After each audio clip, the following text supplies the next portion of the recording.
इसमें हम ना जनरल एनेस्थीसिया करने लगे हैं। जनरल एनेस्थीसिया जो सी होती है कॉन्शियसनेस, जिसमें unconsciousness, analgesia, amnesia, loss of reflexive muscle relaxation होती है। इसमें हमारे पास इनहेल होते हैं और आईवी होते हैं। इनहेल्ड में हमारे पास गैस और वोलाटाइल, गैस में नाइट्रिक ऑक्साइड और वोलाटाइल में हेलोथेन, डेसफ्लूरेन, एनफ्लूरेन, आइसोफ्लूरेन, सेवोफ्लूरेन, मेथॉक्सीफ्लूरेन। फ्लूरेन वाले आपने याद रखने हैं। उसके बाद आईवी में हमारे पास बारबिचुरेट्स होते हैं, बेंजोडाइज़पीन्स होते हैं, डिसोसिएटिव कीटामिन होते हैं। मिसलिनियस में एटोमिडेट और प्रोपोफोल आ जाते हैं और ओपियोइड्स में फेंटानिल आ जाते हैं। इसमें आपने बीडोम याद रखना है। आपने बीडोम आपको उससे याद आ जाएगा। फिर उसके बाद स्टेजेस ऑफ एनेस्थीसिया में हमने ना एनेस्थीसिया की कुछ स्टेजेस होती हैं, ये हम रजिस्टर से करेंगे। सबसे पहले हमारे पास हमने निमोनिक याद रखना है। Annie did some mistake, analgesia, disinhibition, anaesthesia और मेडुलरी डिप्रेशन। एनाल्जेसिया में हमारे पास पेन कम होती है, डिसइनहिबिशन में हमारे पास एक्साइटमेंट होती है, रिफ्लेक्सेस ज़्यादा आते हैं। जनरल एनेस्थीसिया में हमारे पास अनकॉन्शियसनेस होती है और रेस्पिरेटरी ये जो सी रेगुलर रेस्पिरेशन होती है। लेकिन मेडुलरी डिप्रेशन में हमारे पास ना रेस्पिरेशन जो सी वो रेगुलर नहीं रहती। उसके बाद हमारे पास मैकेनिज्म ऑफ एक्शन।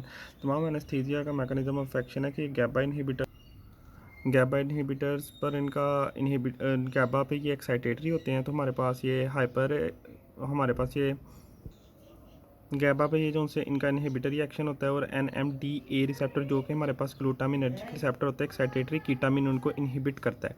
इसलिए हमने ये सिर्फ ना ये दो मैकेनिज्म लिख देने हैं। NMDA एंटागोनिस्ट गैबा को एक्साइट करती हैं, या मस्कुरेनिक पे भी इनका एक इफेक्ट होता है। उसके बाद हमारे पास इनहेल्ड में जैसे मैंने आपको दो बता दिए थे। इनहेल्ड में हमने अब ना जो सी हमारे पास एनेस्थीसिया कितनी जल्दी होगा वो हमारे पास 5 फैक्टर पे ना करता है, डिपेंड करता है। हमारे पास इंस्पायर्ड एयर, पार्शियल प्रेशर और वेंटिलेशन रेट। जितनी ज़्यादा हमारे पास पार्शियल प्रेशर जो सा है वो ज़्यादा होगा, उतनी जल्दी हमारे पास ब्लड में जाएगा और हमारे पास ये ब्रेन में चले जाएगा। और जितना वेंटिलेशन रेट ज़्यादा होगा उतना हम इसको इनहेल करेंगे तो उतनी जल्दी हमारे पास एनेस्थीसिया हो जाएगा। सोलेबिलिटी, अब आप देखें सोलेबिलिटी ऐसे है कि जैसे जो ज़्यादा ब्लड में सोलेबल होगी तो इक्विलिब्रियम अचीव होने में टाइम ज़्यादा लगेगा, तो वो हमारे पास ज़्यादा देर लगेगी। उसको एवी ग्रेडियंट जिनका ज़्यादा होगा तो उसमें भी हमें एनेस्थीसिया अचीव करने में ज़्यादा देर लगेगी। ब्लड फ्लो ज़्यादा है, जल्दी जल्दी वाश आउट हो रहा है अंदर से, तो हमारे पास इक्विलिब्रियम अचीव करने में ना ज़्यादा देर लगेगी। ये सारा आपने इक्विलिब्रियम के हिसाब से याद रखना है। उसके बाद एलिमिनेशन जो सी है हमारे पास, एलिमिनेशन तमाम जो से आईवी इनहेलेशन वाले होते हैं इनकी ना इसी रूट से होती है, स्वाय हेलोथेन के। ऐसे हेलोथेन है से हेपेटिक।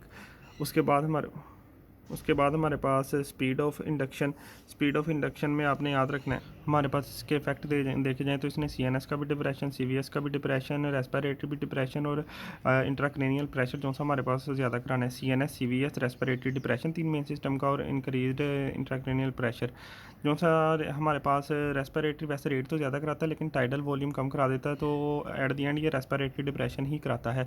ये CNS में हमने स्पेशल याद रखना है, एनफ्लुरेन को ये स्पाइक वेव देती है। हेलोथेन जो सा हमारे पास हार्ट को ना सेंसिटाइज कर देता है कैटेकोलामीन में, तो जिनको एड्रीनल ट्यूमर हो उनको नहीं ये देते। फिर सोडियम जो सा हमारे पास होता है ये नाइट्रिक ऑक्साइड, ये लीस्ट डिप्रेस्ड करता है CVS को। फिर उसके बाद रेस्पिरेटरी में आपने याद रखना है कि डेसफ्लूरेन पल्मोनरी इरिटेंट है और एनफ्लूरेन पंजेंट है। डेस पल्मोनरी इरिटेंट और एनफ्लूरेन पंजेंट है। उसके बाद हमारे पास टॉक्सिसिटी आ जाती है, जिनमें जो फ्लोराइड कंटेनिंग है एनफ्लूरेन, सेवफ्लूरेन या रेनल इंसफिशिएंसी करवाते हैं। सोडियम ऑक्साइड जो सा NaOH ये हमारे पास मेगालोब्लास्टिक एनीमिया कराता है। हमारे पास अगर हम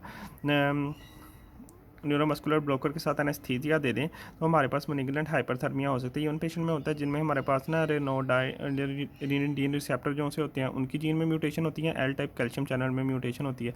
इसमें हमारे पास अनकंट्रोल्ड रिलीज होती है कैल्शियम की, hyperthermia, rigidity, muscle spasm, Cola colour urine, keratin kinase जो सा ये हमारे पास हाई मिलता है हमें। उसके बाद हमारे पास IV एनेस्थीसिया में हमने देख लेने हैं। IV एनेस्थीसिया में हमने बस एक बात याद रखनी है कि जिनके एंटीडोड है ना उनमें रेस्पिरेटरी डिप्रेशन होता है। सिर्फ प्रोपाफोल है ये हमारे पास एनेस्थीसिया करता है, एंटीएमेटिक भी इफेक्ट होता है प्रोपाफोल का हमारे पास।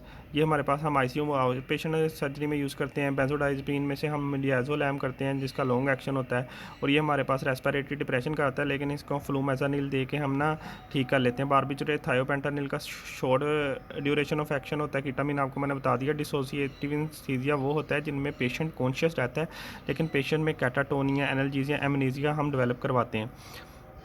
उसके बाद ओपियोइड मॉर्फिन हम उन पेशेंट में देते हैं जिनको पता है कि हमने अगर पूरा जनरल एनेस्थीसिया दिया तो इन्होंने बाद में इनको होश ही नहीं आनी। इनमें भी रेस्पिरेटरी डिप्रेशन होता है, इसका एंटीडोट है तो इसको भी हम ट्रीट कर लेंगे।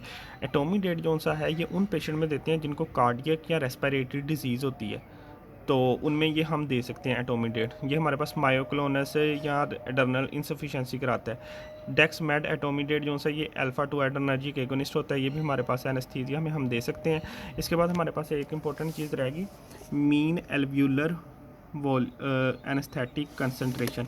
ये होती है द एल्व्यूलर कंसंट्रेशन, ये इनहेल्ड में होती है। Alveolar concentration of an inhaled anaesthetic that is required to response required to prevent a response to a generalized painful stimulus in 50% of the patient। वो इन्हेलेशन एनेस्थीसिया की वो concentration जिन पे 50% of the population जो सी है वो painful stimulus को respond नहीं करती, उसको हम कह देते हैं मिनिमल एल्व्यूलर एनेस्थेटिक कंसंट्रेशन।